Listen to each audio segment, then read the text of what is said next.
down this evening with Larry Brown and Ajtiim Lee. These are two fine young gentlemen who have grown up in this area that we are in right now, which is known as Zone 18, or the, what you gentlemen refer to it as Zone 18? Coldstream Homestead, Montebello community. Okay. So, Larry here is a project manager and a graduate of City High School and Coppin State University.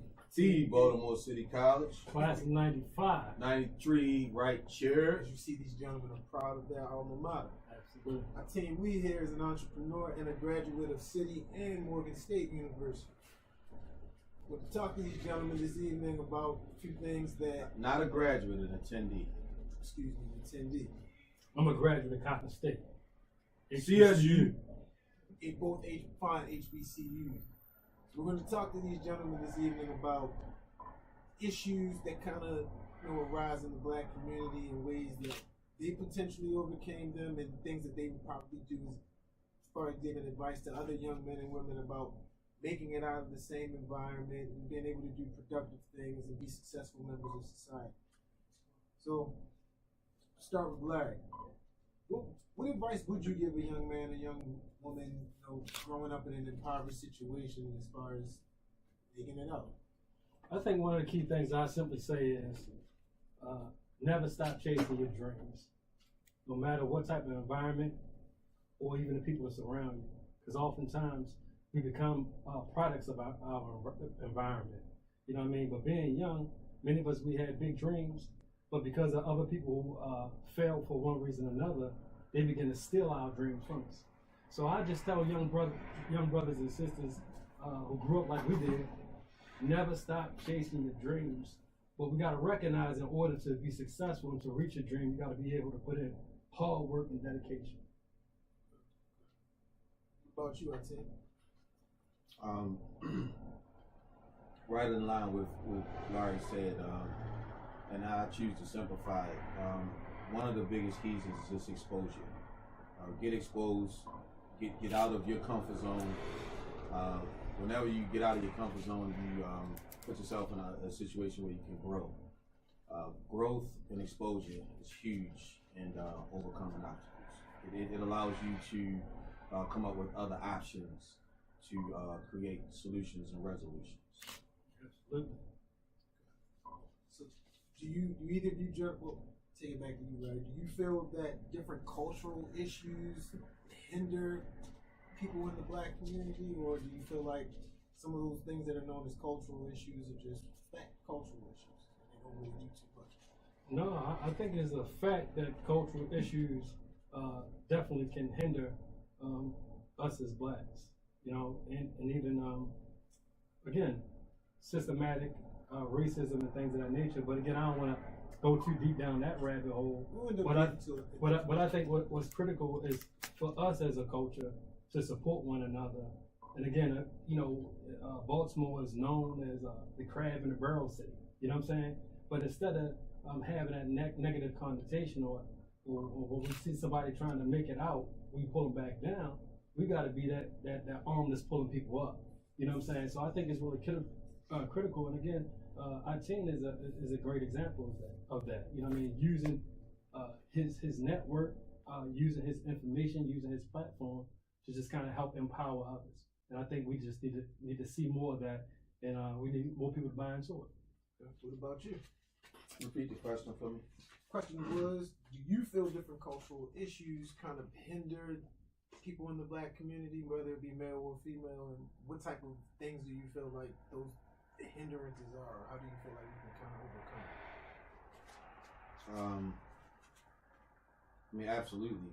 Cultural issues are underlying problem with respect to recognizing that we are all the same, right? So when it comes to the mind duping that wherever it's come from, like Larry said, we don't want to go into the rabbit hole too much today. But I think the biggest problem is that we don't look at each other and see ourselves. So we're trained from wherever we get that training from, we're trained to look at each other differently. You know, so you don't respect this man, or you don't respect this woman, or you don't respect this culture. And I think if we start there with understanding each other, right? If we understand each other's culture, and we start to see each other in each other, which is it's a huge obstacle. You know, there are many layers to why that isn't something that we're taught to do. But absolutely, you know, there are many underlying cultural issues, and that's a part of the reason that we're taking on the challenge of introducing change. It's not about changing others, it's about changing yourself first. You know, changing your thought process, changing your mindset. So absolutely, I do think that that's an issue. And even if I could just add too, I think it's just important for us to really have a greater self-love or self-worth in our own community, in our own culture. Again, I think for so long, we've again been duped or had the perception of self-hate for so many years, and that's why it's so easy for us to disrespect or even to take a life of a brother who looked just like us.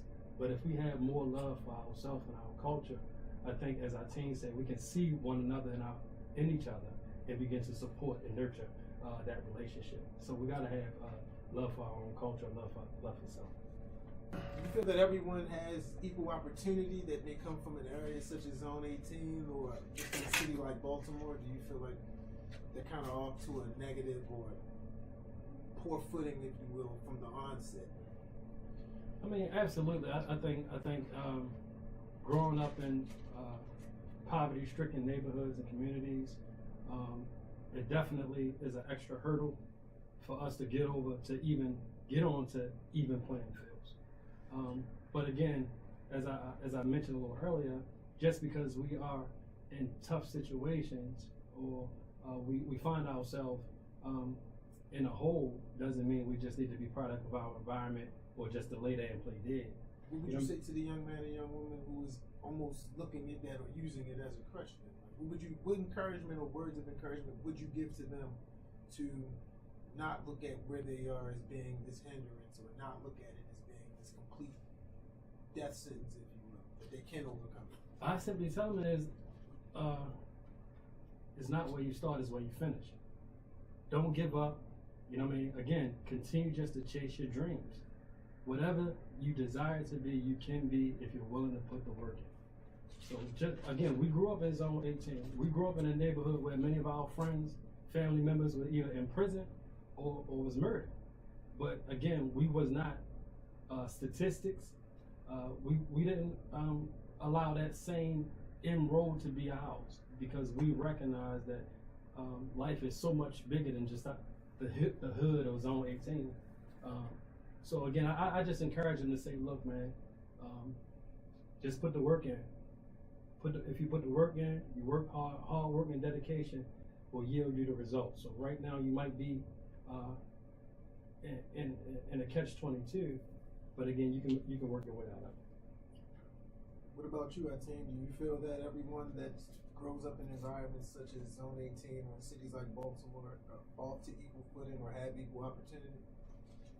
Absolutely not, and by design. But I choose to answer that question by highlighting the scripture says that God will use your enemies for your footstool, right? So what happens in these environments, and Larry is a prime example, everything that's put in front of you to stop you actually strengthens you and makes you stronger. And then once you get into the room, right? Once you get your degree and now you're on these boards and you're working in corporate America, you actually have strategies and techniques that other people in that room haven't developed, because you've had to come up with ways to overcome and come out of scenarios and situations that those people, they haven't had to deal with, or a lot has been given to them. So I think our work ethic, yet it comes from a seemingly negative place. I think our work ethic is birthed by the unlevel playing field that we are born into in environments like this. Now, with that, do you feel like that's kind of relegated to everyone that's growing up in the environment like this, or is it just like a black? No. Actually, and everybody black is not, everybody that's black and that's living in the hood is not poor, right? And that's a good question. You know, that's a good point to highlight, that everybody living in what's called the hood, right, is not there because they can't live somewhere else. You know, some people are actually making strategic financial decisions to be in these environments, whether they see the property value coming up, or they just know that, hey, you know, my overhead is lower in this environment, or you could actually choose to live on a clean, quiet block. There's a variety of circumstances and situations that are in the community, but going back to our earlier point, if we don't look at each other and see ourselves, and if we don't interact amongst ourselves, then I think it's less likely that we'll even interact with other cultures and then go outside of our community. And also, the question made me think about something. I mean, oftentimes, again, many of us, we grew up playing sports. And when you ask the question about the impact of, a negative impact possibly of the environment or the community in which we was raised in, it's almost like if you play basketball or what have you, and you get on a court, and you might have a team full of guys that's under 5 feet, but your opponent is 6 feet and high and taller. You know what I mean? Just because you are at a disadvantage don't mean you don't go out there and play hard, or you just can quit. And that's the things, the flip side of growing up in tough neighborhoods. It gives you a certain attitude that we can't quit. We just got to work that much harder and push that much more harder for us to be successful. So just because we had a disadvantage, it gives us an edge, because we recognize we got to put our best foot forward. And again, we prime examples of that attitude and the result of coming on the other side. Okay. So what you just said, do you get kind of thinking about it from a sports perspective? Is that kind of looking at it more strategically then from that point of view? Because with some of that aspect of sports, if you have the team where everyone's 5'5", but you only have one person that may be above 6 foot, you may operate a little differently, and you shouldn't play the game that the other team is playing, because you can't. You can't win that game playing it the same way, because you aren't equipped the same way. You come up with a different strategy. Absolutely. So you got to play your game. Yeah. And then to Larry's point, we had a 5, right? Me, Silk, Larry. I mean, you give us any other two, whether it's P-Dub and Poppy, right? They over 6 feet, but what we would do is we would just run them off the court, because 6 feet, 6'5", right? I'm 5'11". I'm quick, I'm fast. My man quick, he fast. If you miss a shot and we get the rebound, we run it. We're gonna run your ass in the ground, to the point where by the time we get to halftime, or we get, you know, midway of the game, you're gonna be so tired that your height doesn't create the advantage that it used to. You know what I mean? So like you said, for every, and I learned this in wrestling, for every move there's a counter move, right? I learned that in jiu-jitsu. For every move there's a counter move, right? For every, and in chess, right? For every move there's a counter move. For every strategy there's a counter strategy, right? So if your opponent is bigger, then you use your speed, you know, and then vice versa. You see this in football. If your opponent is fast, then you get physical with them and you beat on them, right, to take that out of them. And then at the end of the day, it just matters who has the strongest will, right? Who wants it the most? Because when you run into a team that is just as gutsy, gritty, grimy, and knows, you know, how to use their strengths and capitalize on your weaknesses, at the end of the day, it's who wants it the most. Right. And I think that the beauty of those competitive analogies that we make is having respect for your opponent, right? Because let's be honest. If you don't respect your opponent, you don't even study him and understand him, right? Even in racism, if you don't even study and understand racism, you turn a blind eye to the advantages that your opponents have on you. Mm-hmm. When you embrace your opponent, right?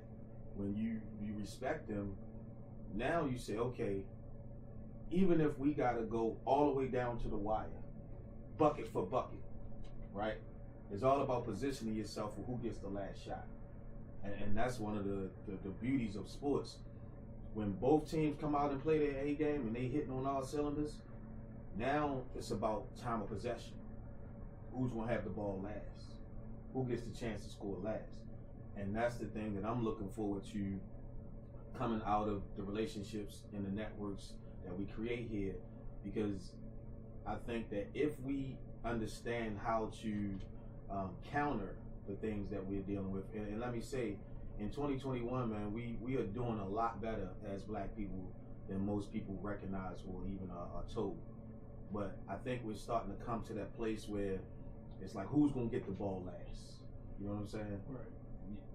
You get the ball, you make your strides, and I don't want to get into politics and say Trump and Obama, but you know, who's going to get that possession last, and in enough time to score and then win. Right. You understand what I'm saying? Right. And I think critical too is that the message needs to be to our people, and just to encourage anybody, always play to win. Absolutely. We might not always win, but whenever you play, you're going to play to win. And as our team was alluding to, you just want to stay in the game. You know what I'm saying? Because oftentimes it can be David and Goliath type of situations. You can be truly outmatched, but no matter what, just kind of continue just to play to win, because you never know, if you keep it close, you know what I mean, something can happen to really go in your favor. But set aside from that, you know, even every loss is still a lesson. So we just need to realize that as long as we play to win, put our best foot forward, we're going to come out winning anyway.